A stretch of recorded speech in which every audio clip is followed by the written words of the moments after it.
Миний ээж өгүүлэг.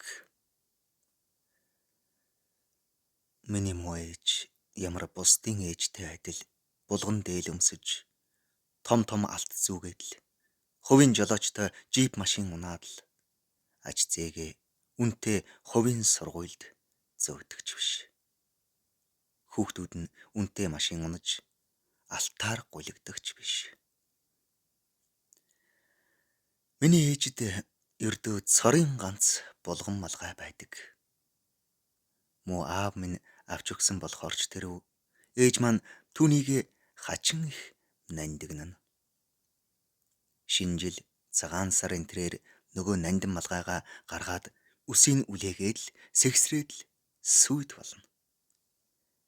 Эмэгтэй дүү маань ээжид та наадмуу хуухаа ядаж загварыг өөрчлөөч гэж дургуйлах зөвлөх хоёрын хооронд өглөнө. Миний ээж энэ чинь та нарын наадах хужаа булганы хажууд жинхэнэ орос булга. Та нарын булгач дээ их ноотой доо. Айгүй бол тарвага нохооны арсч байхдаа ч сийхгүй гэдэл дүүг маань цаашлуулж гарна. Би энэ малгайг чинь 3 дугаар цэглэгаан станцын арын орос дэлгүүрээс үүдэнд нь зогсдог орос цэрэгт нь 5 төгрөг атгуулж байж орж авсан юм да. Аав чинь баазын авраг болсон мөнгөө надад өгч юу дуртайгаа ав гэж билээ. Би тэгээд л гэж рэдл ярина. Миний аав жолооч хүн байж билээ. Гэхдээ тээврийн их биш, усны жолооч. Оройд гэрээр нэг татсан хэцэнд аавын маань нойтон хувцс өлгөөстэй байдаг байлаа. Би ахлах ангид орсон жилээ зуны амралтаараа аавынхаа кружкийг хийж овоо хитэн төгрөг олж хэрдээ потоож байж билээ. Харин ээж минь бичээч. Бичгийн машины тог хийх чимээ надад их сайхан санагддагсан. Аав ээж хоёр минь 5 сайхан хүүхэдтэй. Бид бүгд л бусдын жишгээр өөрсдийгөө нэг юм болгоод л байна.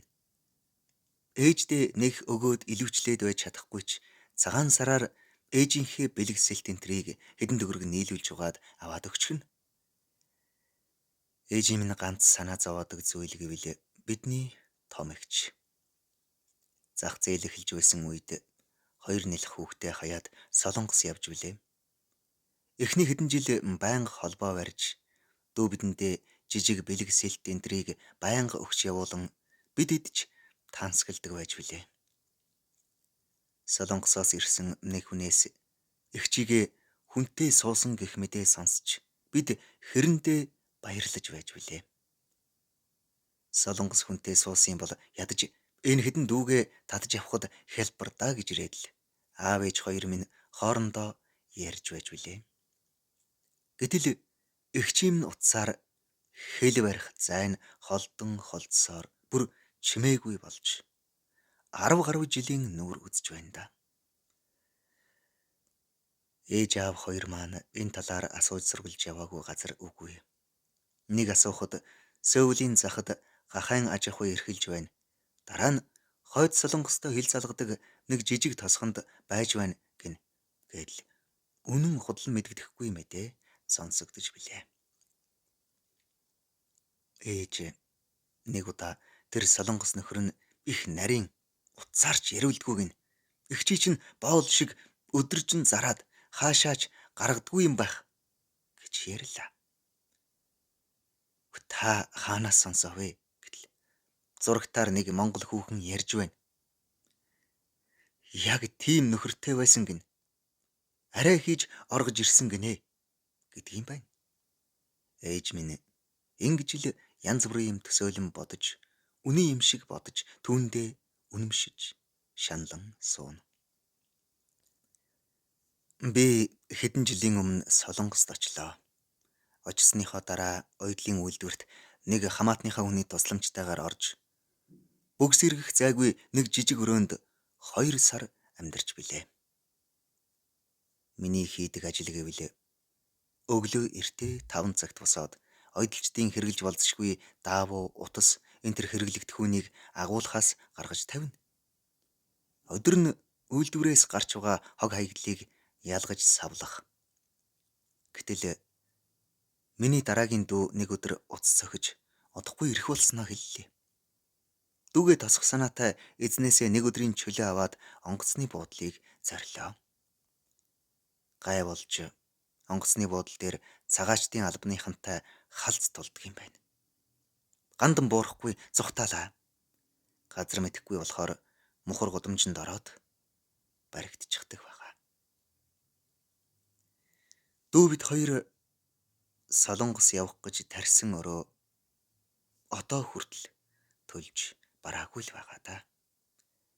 Би Солонгост байхдаа эгчийнхээ сургийг гаргах гэж их явсан. Хамгийн сүүлд эгчтэй минь даавны үйлдвэрт хамт ажиллаж байсан эгчээс гашуунч гэмээр үнэн үгийг сонсч билээ. Эгчийн маань суусан хүн нилээд ахимаг насны хөнгөн. Солонгосын иргэншилтэй болгож өгнө гэж эгчийг минь хуураад хамаг мөнгийг нь хамж аваад зогтсон гэсэн. Эгч чинь тэр хүний хойноос их хөөцөлддөг байсан. Айгүй бол тэгж яваад л сургаггүй болсон байхаа гэж билээ. Би энэ мэдээллийг Монголын хуульчин сайдын яамд хэлсэн боловч бичиг баримтгүй хараар амьдарч байгаа хүнийг хайхад хэцүү байна. Гэхдээ бид хайна гэж өөгч биш, булчирхайч биш хариултыг өгч билээ. Одоо болтол эгчийн сураг гараагүй л байна. Бурхан өршөөгдөө. Би хэдэн дүүтэйгээ яриад энэ жилийн цагаан сараар ээждээ нэг булган дээл авч өгөхөөр ярилцлаа. Бүгдээрээ хэд хэдэн төгрөг өгөхөөрч тохиролцлоо. Тэгээд цагаа тулсан чинь бүгд л санхүүгийн асуудалтай болчихдөг юм байна. Ганцхан эрэгтэй дүү маань л амлсан мөнгөө өглөө. Шаварт унсан шарын эзэн хүчтэй гихчээр санаачлаг гаргаснараа би нэг найзтайгаа нөгөө мө порт руу унаад махны 8-нд гарлаа. Цагаан сард өгч байсан болохоор махны олдоц овоод ажгүй. Хэдэн өдөр нойр хоолгүй явж байж нөгөө хэдэн төгрөгөө булган дээл авах хэмжээний арвижууллаа. Ээж минь ястаа нэг магнай хагартлаа баярлаж бас айж итгэж ядаж байгаа бололтой нөгөө дээлийг хажуудаа тавьчихаад дахин илж үзэж байна. Энэ дээлтэй чинь үдэш хараа явхад аюултай байх шүү гэд ихэд болгоомжилж байгаа бололтой.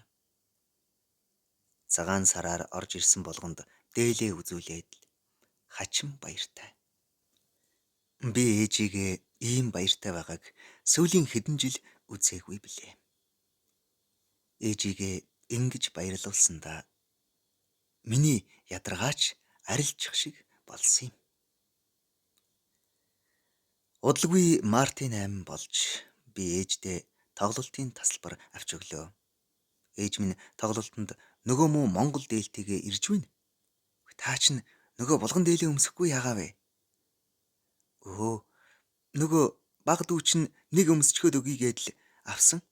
Одоо болтол буцааж өгөөгүй л байна. За яах вэ? Залуу хүн юм чинь гоё жил байг гэхэн тэрэ. Миний ээж ийм л хүн дээ.